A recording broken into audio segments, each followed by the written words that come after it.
So good morning. We're here today to detail a new resource we're rolling out to kids and educators across the Commonwealth.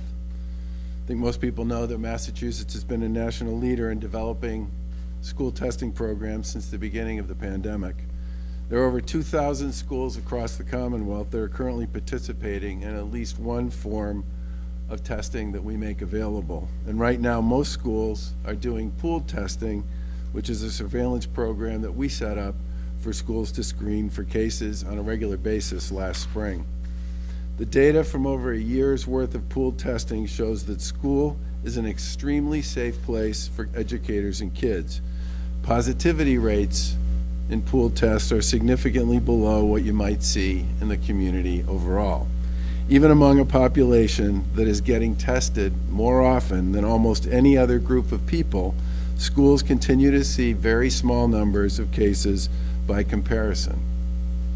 The other testing program we made available is the so-called Test and Stay program. The way that program works is after someone has been identified as a close contact to somebody who has tested positive, those kids are given rapid tests every day for 5 days to determine if they test positive or not. This avoids the extremely disruptive at-home quarantine period. And the data from our Test and Stay program confirms without a doubt that in-school transmission is extremely rare, far more rare than transmission that is happening outside of school. Over 500,000 Test and Stay tests have been done, 503,312 to be exact, and 496,440 have come back negative. That's 99% of Test and Stay tests have come back negative.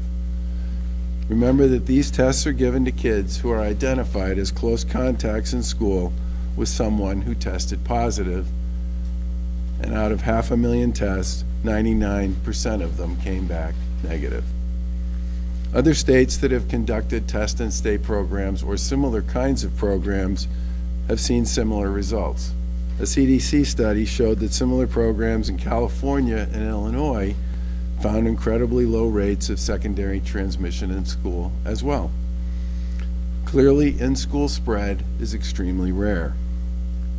And as we all know, young people are at much lower risk for getting sick from COVID.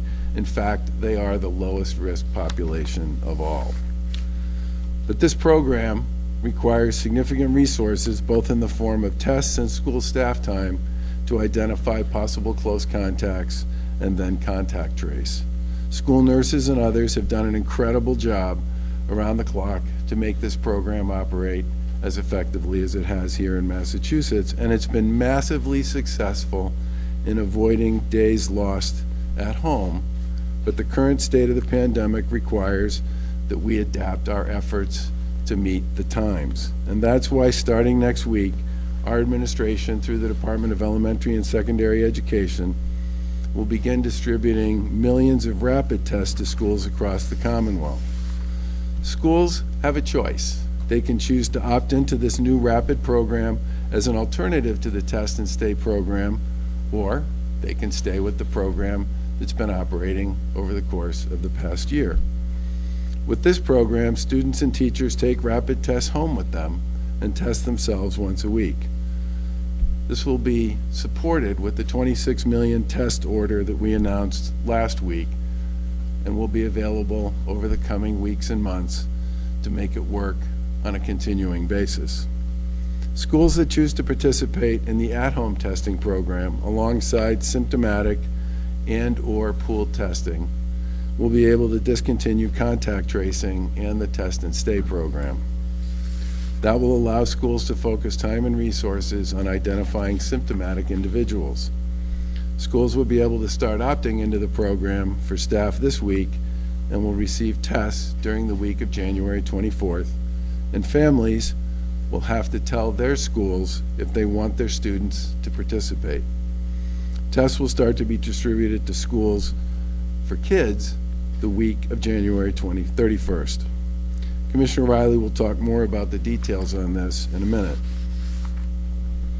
In-person learning has been proven to be the best option for students, which is why our administrations worked so hard throughout the pandemic to provide supports to keep kids in school.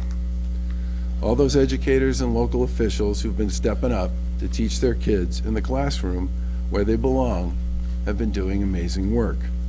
This new testing program, based on conversations with school districts, is just the latest way that we think we can help keep kids in school. And while testing is an important tool, I would like to remind everyone, once again, that getting vaccinated is the best thing you can do to protect yourself, our educators, and our kids. If you haven't been vaccinated or boosted, please book an appointment. And parents, if you have questions, you should certainly talk to your child's pediatrician. The Department of Public Health will continue to support vaccine and booster clinics for students and staff, and so far have done over 915 clinics across 170 communities here in the Commonwealth.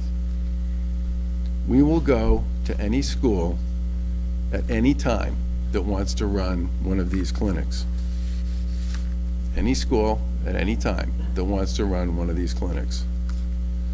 We believe here in Massachusetts we have the tools to keep schools safe and open, and will continue to work with superintendents and local officials and school staff to do what we need to do to make sure that school continues to be a healthy and safe place for in-school, in-person learning.